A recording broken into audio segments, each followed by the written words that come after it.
সব গর্তে হাত দিবেন না। সব গর্তে মাছ থাকে না, কোন কোন গর্তে সাপও থাকে। এই গর্তে হাত দিতে গিয়ে নমরুদ ফেরাউন টিকতে পারে নাই, শেষ পর্যন্ত শেখ হাসিনাও টিকতে পারে নাই। ইসলামের বিরুদ্ধে অবস্থান নিয়ে কোন শক্তি বাংলা জমিনে টিকতে পারবে না ইনশাআল্লাহ।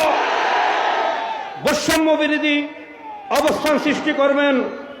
সকল ধর্ম মত সকল মানুষকে নিয়ে যখন আমরা ঐক্যবদ্ধভাবে দেশকে গড়ার জন্য আমরা এক প্ল্যাটফর্মে একসাথে এক হয়ে কাজ করব, তখনই হবে বৈষম্যহীন একটা দেশ, তখনই হবে একটা আদর্শিক দেশ। কাজে আমি বলবো, উপদেষ্টারা যারা রয়েছেন, আপনারা দেশ মেরামতের কাজে ব্যস্ত আছেন, আমরা আপনাদের সহযোগিতায় সবসময় সতর্ক আছি ইনশাআল্লাহ।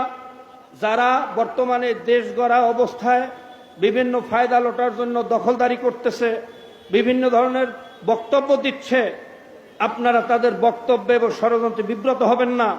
যতদিন পর্যন্ত বস্তুনিষ্ঠভাবে এই দেশ গড়ার কাজে কাজ করবেন, ইসলামী আন্দোলন বাংলাদেশ ইনশাল্লাহ আপনাদের পাশে থাকবে। কিন্তু যখনই ইসলামের উপর আঘাত করবেন, এই দেশের 95% মুসলমানের সেন্টিমেন্টে আঘাত করবেন, এই মুসলমান কোনো অবস্থা চুপ থাকবে না। মনে রাখবেন, ইসলামের উপর হাত দিয়ে কেউ বাঁচতে পারে নাই, কেউ টিকতে পারে নাই, আপনারাও কিন্তু টিকতে পারবেন না। কাজে আমি সকলকে অনুরোধ করব, দল মত ধর্ম বর্ণ নির্বিশেষে, হিন্দু হোক মুসলিম হোক খ্রিস্টান হোক যে জাতির হোক, ধর্ম যার যার,